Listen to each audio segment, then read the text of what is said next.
이스라엘 민족에게는 우리의 설날 같은 최대 명절이 있습니다. 그게 바로 유월절입니다. 애굽에서 노예 생활 430년을 하고 하나님 은혜로 해방을 경험한 그 민족에게 있는 그야말로 대단한 축제가 유월절입니다. 이스라엘 민족들이 유월절 축제를 하는 것과 비슷하게 가만히 생각해 보면 우리 모든 예수를 믿는 그리스도인들은 매일매일 삶이 보통의 삶이 아니라 축제를 벌이는 삶과 동일하다고 생각할 수 있을 것입니다. 영원히 죽을 수밖에 없는 죄와 사망에서부터 우리가 구원을 받았기 때문입니다. 이 구원의 축제가 계속되기 위해서는 이 축제 음식을 먹는 것을 계속해야 합니다. 바른 음식을 먹어야 합니다. 그 의미를 알고 먹어야 합니다. 이스라엘 백성들은 유월절에 반드시 3가지 음식을 먹었습니다. 먼저 그들은 양고기를 먹었습니다. 이 양고기를 먹는 이 음식, 이 습관 속에는 하나님의 놀라운 메시지가 숨어 있습니다. 그들은 식구 10명당 보통 한 마리의 어린 양을 잡아야만 했습니다. 그것도 1년 된 아주 포동포동하고 예쁜 양. 양은 키울 때 1년 지나면 제일 아름답고 포동포동하고 보기 좋다고 합니다. 우리 한국 아이들은 강아지를 참 좋아하죠. 강아지와 더불어 놀고 강아지를 껴안고 그렇게 아이들이 많이 합니다. 이스라엘 아이들은 이 강아지 대신에 양을 그렇게 이뻐한다고 합니다. 늘 껴안고 양과 더불어 노는 것을 즐거워한다고 합니다. 그런데 양이 드디어 6월절이 되면 죽게 되는데 아이들은 눈물이 걸성걸성하면서 아버지에게 말한답니다. 아빠, 이 이쁘고 이 귀여운 양이 왜 죽는단 말이야? 왜 죽어? 죽이지 마라. 그럼 아버지는 설명합니다. 얘야, 이 양이 안 죽으면 우리가 죽어야 돼. 그러면서 지나간 첫 번 6월절의 사건을 아이들에게 설명하게 된다고 합니다. 양의 피는 이미 문설주와 좌우 임방에 뿌려졌습니다. 이렇게 피가 발린 집 안에서 양고기를 구워서 먹습니다. 피의 냄새가 온 방 안에 진동을 하고 있습니다. 이것이 오늘까지 계속되는 유월절 의식입니다. 축제는 바로 어린 양 예수 그리스도의 죽음으로 시작됩니다. 우리 인생이 축제라고 말할 수 있는 이유가 바로 여기 있습니다. 예수 그리스도의 십자가의 죽음, 그가 피 흘리고 죽으셨기에 우리 인생의 놀라운 축제는 시작이 되었습니다. 우리는 이스라엘 백성들이 양고기를 구워서 먹었듯이 우리 주님의 말씀을 그렇게 먹어야 합니다. 그래야 우리의 축제는 계속될 수가 있습니다.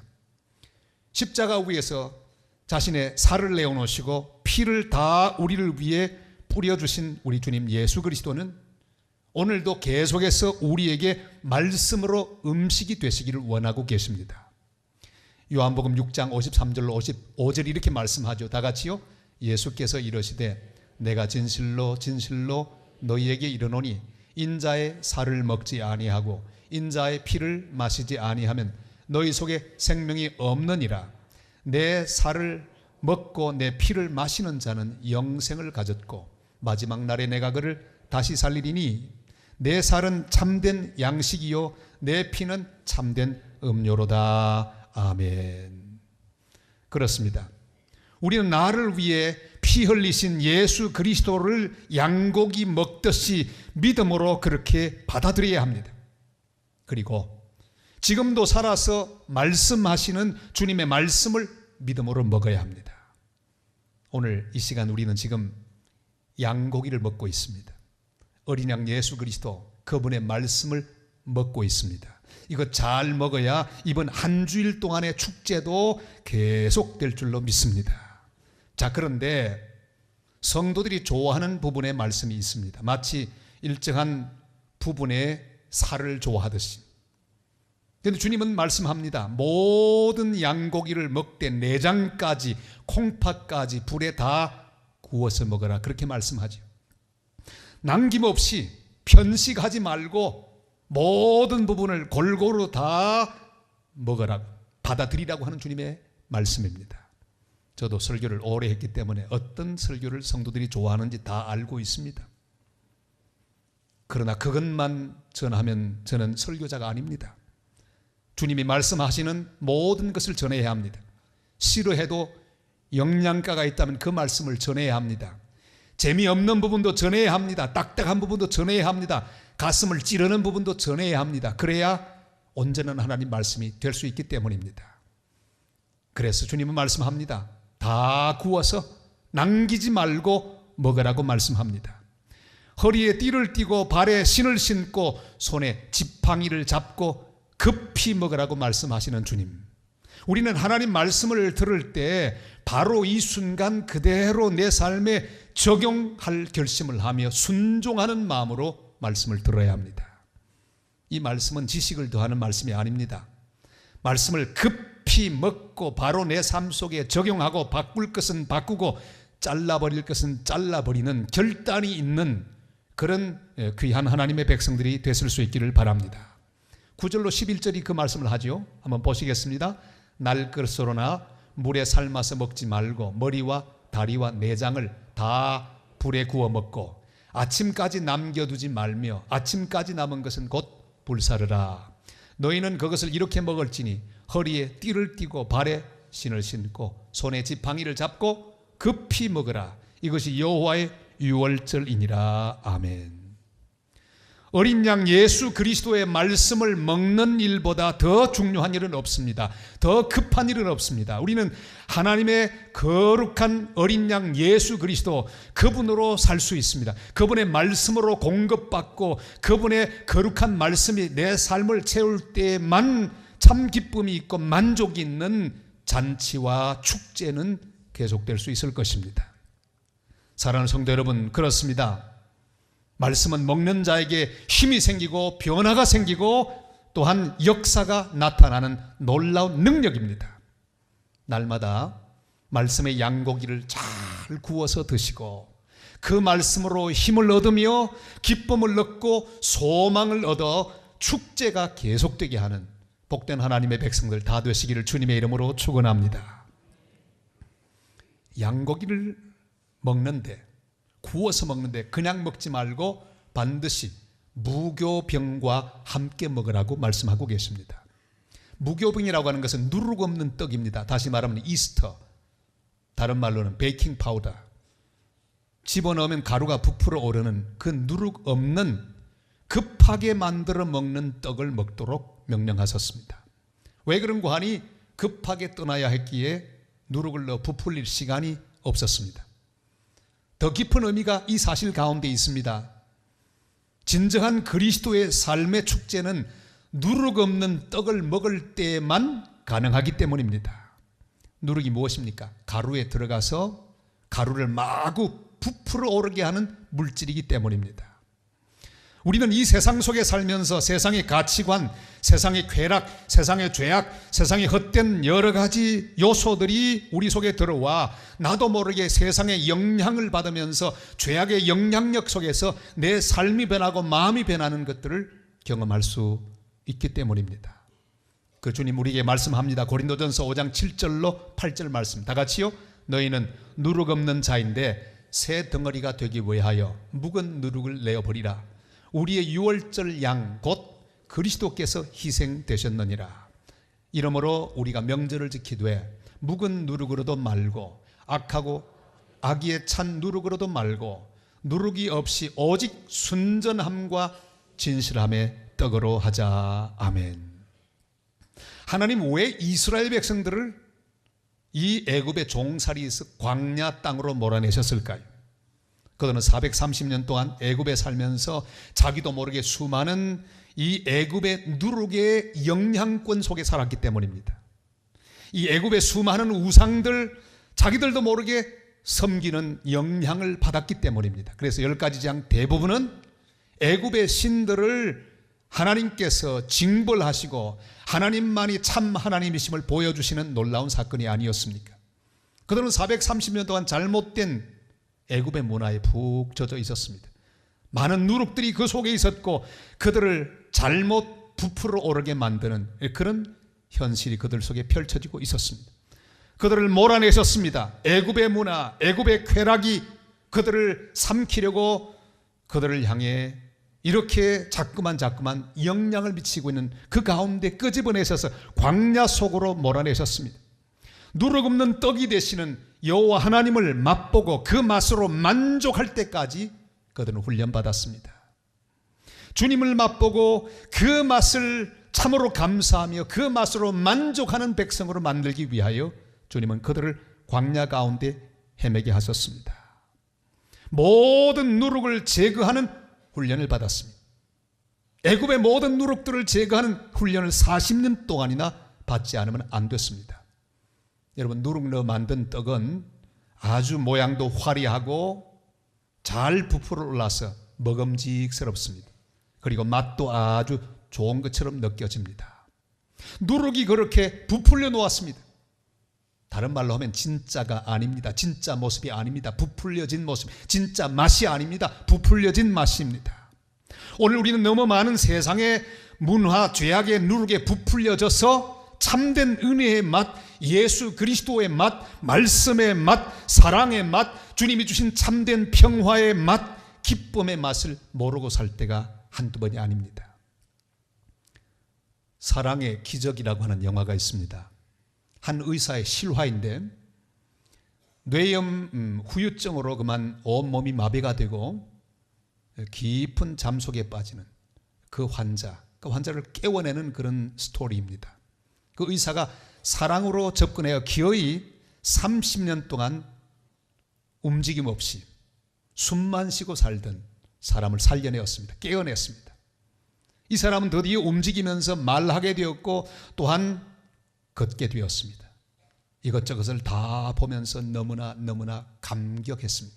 어느 날 의사를 부릅니다. 밤중에 불러내어서 새벽 5시까지 계속해서 한 말은 자기가 새롭게 느끼는 세상에 대한 아름다움이었습니다. 그런 세상의 아름다움을 표현합니다. 너무너무 귀하고 아름다운 세상의 모든 것들을 설명했는데 대단한 것이 아니었습니다. 떠오르는 태양, 구름, 나무, 뛰도는 아이들, 바람과 노을, 이 모든 것이 경이로워서 견딜 수 없는 기쁨에 잠겨서 표현한 것이에요. 근데 여러분, 왜 보통 사람들은 이 아름다운 것을 보지 못하고 느끼지 못할까요? 다른 것이 너무 많이 자신을 사로잡기 때문입니다. 여러분, 광야 훈련을 받고 주님의 맛을 보면 참 고통스럽습니다. 힘듭니다. 어렵습니다. 가장 좋은 것은 날마다 무교병을 먹는 기쁨 속에서 사는 것입니다. 광야 훈련을 통해 하나님은 우리 인생 속에 누룩을 제거하는 고통스러운 경험을 하는데 더 귀한 것은 내가 주님께서 그런 고통을 주시지 않아도 스스로 누룩 없는 떡을 먹을 줄 아는 성숙한 그리스도인으로 날마다 내 속에 있는 죄악의 영향력, 세상의 영향력을 다 제거해내고 오직 예수 그리스도가 주는 기쁨으로 만족할 수 있다면 이 사람이야말로 가장 지혜로운 성도라고 말할 수 있을 것입니다. 사랑하는 여러분, 다른 것을 아무리 첨가해도 결코 능가할 수 없는 예수 그리스도의 맛을 날마다 보실 수 있기를 바랍니다. 예배의 맛을 보실 수 있기를 바랍니다. 기도의 맛을 보실 수 있기를 바랍니다. 성경 공부의 맛, 섬김의 맛, 봉사의 맛, 전도의 맛, 선교의 맛, 이 귀한 맛, 죄를 두려워하고 멀리하는 맛을 보며 사는 누룩 없는 떡을 먹는 복된 성도들이 되시기를 바랍니다. 우리의 혀는 맛보는 능력이 날마다 떨어지고 있습니다. 왜 그런가 하니 너무 조미료에 익숙해 있기 때문입니다. 식당 주인의 얘기를 들었습니다. 왜 이렇게 조미료를 많이 쓰십니까? 물었더니 그렇게 대답했어요. 이걸 안 쓰면 손님들이 안 좋아합니다. 몸에 해로울 텐데 왜 자꾸 뿌립니까? 손님들이 자꾸만 맛이 떨어졌다고 하니 뿌릴 수밖에 없다고 말하는 거예요. 혀들이 다 잘못된 것에 길들여져 있습니다. 진짜 음식 맛은 이 모든 조미료를 제거하고 자연 그대로의 음식을 먹을 때 맛볼 수 있습니다. 우리 그리스도인들이 세상을 살아가면서 너무나 많은 누룩들의 영향을 받기에 진짜 참된 누룩 없는 떡, 예수 그리스도의 맛, 진리의 맛, 의의 맛, 주님이 주신 참 평화의 맛을 보고 살기가 너무 어렵다는 사실을 우리는 인정해야 할 것입니다. 저는 27층에 살고 있습니다. 늘 그런 생각을 했습니다. 이야, 엘리베이터가 멈추면 어떡하지? 이게 불길한 생각은 하는 게 안 좋습니다. 며칠 전에 그만 그 생각이 현실로 이루어졌습니다. 딱 멈춰 내보니까 14층에 멈춰 섰어요. 아하, 지금 14층에 멈춰 섰으니 저 엘리베이터 속엔 사람이 하나 있을 것인데 얼마나 당황할까. 기다리다가 전화했습니다. 기사에게. 한참을 기다렸습니다. 걸어 올라가기는 너무 멀고 기다렸습니다. 그런데 한참 있다 보니까 14층 불이 탁 움직이더니 쭉 내려왔습니다. 기사가 탁 1층의 문이 열리는데 조그마한 물건 하나를 가지고 탁 나왔습니다. 이것 때문에 멈추었습니다. 보니까 사람이 있었던 게 아니에요. 조그마한 플라스틱 조각 하나예요. 그 조각 하나가 문틈에 끼었는데 그만 그 이후로 문이 열리지 않았던 거예요. 여러분, 조그만 죄 하나가 내 마음 속에 들어오고 내 삶 속에 들어오고 내 가정 속에 들어오면 그것 때문에 멈춰버립니다. 영향력이 나타나는데 모든 사람에게 고통을 줍니다. 나 하나의 조그만 플라스틱 조각이 이웃 전체를 괴롭게 합니다. 힘들게 만듭니다. 누룩이 그렇습니다. 죄가 그렇습니다. 작은 것 하나가 들어와서 내 모든 삶의 평안을 깨트립니다. 내 모든 관계를 깨트립니다. 사랑하는 여러분, 제거하지 않고 회개하지 않은 작은 죄 하나가 내 인생의 문을 닫아 놓을 수 있습니다. 지금 나를 마구 부풀게 하는 누룩은 무엇입니까? 여러분, 내 속에 있는 누룩을 발견해야 합니다. 내 가슴을 마구 뛰게 하는 누룩은 무엇입니까? 우리는 예수님 때문에 가슴이 뛰어야 합니다. 진리 때문에 가슴이 뛰어야 합니다. 그러나 잘못된 것 때문에 가슴이 뛴다면 이건 문제예요. 누룩이 내 속에 퍼지고 있다는 증거입니다. 욕심 때문에 가슴이 뛰고 또한 자기의 교만 때문에 가슴이 뛰고 헛된 생각 때문에 가슴이 뛴다면 이것은 지금 내 삶 속에 누룩이 퍼지고 있는 증거라고 말할 수 있을 것입니다. 나로 하여금 욕심스럽게 부풀게 하는 누룩은 무엇입니까? 꽉 막힌 고집스러운 인간으로 고착시키는 누룩은 무엇입니까? 나도 모르게 내 속에 또아리를 튼 교만의 누룩을 발견할 수 있기를 바랍니다. 자기 의를 주장하고 나만 옳고 다른 사람은 다 그러다고 하는 자기 의의 누룩을 발견할 수 있기를 바랍니다. 예수님은 우리에게 자신의 모든 것을 가장 맛있는 음식으로, 밥으로, 빵으로 주셨습니다. 그리고 보혈을 음료로 주셨습니다. 주님 자신이 무교병입니다. 우리는 무교병을 먹고 살아야 합니다. 주님과 동행하는 기쁨으로 살아야 합니다. 주님 한 분만으로 만족하는 그런 거룩한 삶을 살 수 있기를 바랍니다. 철저히 내 속에 있는 죄의 누룩, 세상적인 누룩, 교만의 누룩, 혈기의 누룩, 담력의 누룩들을 내어버리고 누룩 없는 떡으로 살아가는 복된 성도들이 되시기를 주님의 이름으로 축원합니다. 애굽을 떠나는 마지막 밤에, 그 구원의 밤에 양고기를 구워 먹고 무교병을 먹는 것까지는 이해가 됩니다.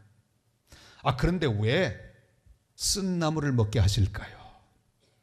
쓴 나물을 먹으라고 말씀하는데 참 이해가 어렵습니다. 그러나 이 쓴 나물을 먹는 게 너무너무 필요했습니다. 지난 430년 동안의 이 경험은 그야말로 쓴맛이었습니다. 아주 쓴 나물 같은 맛이었습니다. 절대로 잊으면 안 된다고 하는 것을 가르쳐 주시기 위하여 주님은 쓴 나물을 먹도록 명령하셨습니다.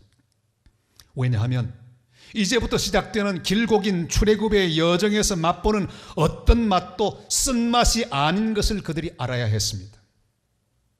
애굽에서 살던 삶이 쓴맛이지, 노예 생활 그게 쓴맛이지, 지금부터 사는 광야 생활 아무리 배가 고파도 그건 쓴맛이 아닙니다. 목이 말라도 쓴맛이 아닙니다. 왜요? 주님과 함께 동행하기 때문입니다. 아무리 힘들어도 우리가 주님과 더불어 이 땅을 살아가며 맛보는 맛은 절대로 쓴맛이 아닙니다. 내가 과거의 주님을 알기 전에 맛보았던 쾌락, 그것은 단맛이 아니라 쓴맛이에요. 주님 밖에서 내가 추구했던 모든 기쁨, 그건 단맛이 아니라 쓴맛이에요. 죄의 맛은 쓴맛입니다. 모든 내 과거에 내가 범했던 모든 죄악의 맛은 쓴맛인 것을 우리는 기억해야 합니다.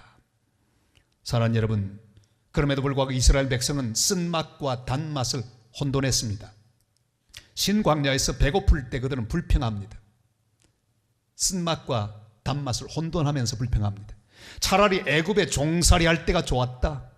고기 가마 옆에서 떡과 고기를 배불리 먹을 그때가 얼마나 좋았느냐. 쓴맛을 단맛이라고 말하는 혼돈을 그들은 하고 있습니다. 우리는 이전에 마음대로 살던 때를 회상하면서 그때가 좋았지 이렇게 말하면 곤란합니다. 주님 밖에서 내 고집대로 욕심대로 살았던 그 삶을 회상하며 그때가 좋았지, 이건 대단히 잘못된 혀라고 말할 수 있습니다. 쓴맛은 쓴맛으로 느껴야 합니다. 이것이 달콤해지면 곤란합니다. 내가 지었던 죄와 불순종이 쓰라리게 기억되어야 합니다. 내 실수가 쓴나물 맛으로 다가와야 합니다. 베드로가 회개한 다음에는요, 닭 소리만 들어도 그게 쓴나물처럼 그렇게 다가왔겠죠. 아이고, 내가 주님을 3번씩이나 부인했지. 주여 저를 불쌍히 여기소서. 닭 소리만 들으면 쓴나물처럼 다가왔을 것입니다. 요나는 바람만 불면 가슴이 덜컥 내려앉았을 거예요. 그래, 내가 주님 명령 순종하지 않다가 그만 풍랑을 만났지. 여러분, 다윗은요, 그 호된 고통의 세월을 지난 다음에 이쁜 여자만 옆에 석 지나가도요, 쓴나물처럼 느껴졌겠죠. 그래, 내가 그 사건 때문에 얼마나 고통을 당했나. 사랑하는 여러분, 그리스도인의 삶이 계속되는 축제가 되기 위해서 쓴나물의 맛을 결코 잊지 않아야 합니다. 그 쓴나물을 먹는 거룩한 삶이 우리에게 있어야 합니다. 세상 사람들은 돈의 맛을 달콤하다고 말하죠. 권력의 맛, 쾌락의 맛이 달콤하다고 말합니다. 여러분 착각하지 마십시오. 그렇지 않습니다. 선악과는 달콤해 보였지만 쓰고 또 썼습니다. 이 세상의 수많은 고난을 하나님의 백성들이 당하며 살아갑니다. 원하지 않는 고통 속에 살아갑니다. 진리를 위해 살아갈 때 말할 수 없는 핍박도 받게 됩니다. 쓴맛이라고 생각하기 쉽습니다. 그러나 주님과 함께 당하는 그 어떤 고난도 쓴맛이 아닙니다. 결국은 달디 단 맛으로 변하게 될 것입니다. 어떤 어려움 속에 있으십니까? 어떤 위기 속에 있으십니까? 여호와 하나님의 선하심을 맛보아 아시기를 바랍니다. 하나님의 거룩한 은혜와 사랑을 맛보는 놀라운 기회가 될 것입니다. 시편 34편 8절로 9절이 이렇게 말씀하죠. 다 같이요. 너희는 여호와의 선하심을 맛보아 알지어다. 그에게 피하는 자는 복이 있도다.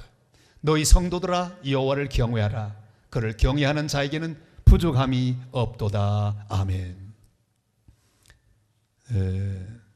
기독교 문필가 맥스 루케이도, 그분은 지난번 우리 월드컵 축구 대표팀이 멕시코와 더불어 싸워서 4대0으로 졌던 텍사스 산안토니오에서 목회를 하고 있는 목사님입니다. 그는 텍사스 내부에서 자랐기 때문에 평생에 바다 한 번도 보지 못했습니다. 10살 될 때까지 못 보았는데 캘리포니아에 있는 삼촌 집에 10살 때 놀러 가게 되었습니다. 평생에 바다를 보았습니다. 파도가 뭔지 알겠습니까? 파도가 밀려오는데 삼촌 저게 뭐냐 물었더니 삼촌이 설명하면 저게 파도라는 거야. 얘야, 1000년 전에도 저 파도가 밀려왔단다. 지금도 밀려오지. 우리 가고 오늘 밤에도 밀려올 거야. 1000년 뒤에도 그 파도는 밀려올 거야. 맥스 루케이도는 그 파도 속에 들어가서 하루 종일 놀았습니다. 파도가 밀려오면 또 넘어지고 일어나면 또 밀려오고 하루 종일 그 경험을 하고 결국은 어느 날 한편의 설교로 그 경험이 탈바꿈했습니다. 성도들에게 말을 했습니다. 사랑하는 여러분, 우리가 1000번을 넘어진다고 해도 우리 하나님의 은혜의 파도는 또다시 우리에게 밀려올 것입니다. 1000년 전에도 그 은혜의 파도는 밀려왔고 지금도 밀려올 것이며 우리가 세상을 떠난 다음에도 그 은혜의 파도는 계속해서 밀려오게 될 것입니다. 그런 설교를 할 때 많은 성도들이 은혜를 받았다고 합니다. 사랑하는 성도 여러분, 하나님의 은혜의 파도에 밀려 우리는 구원받았습니다.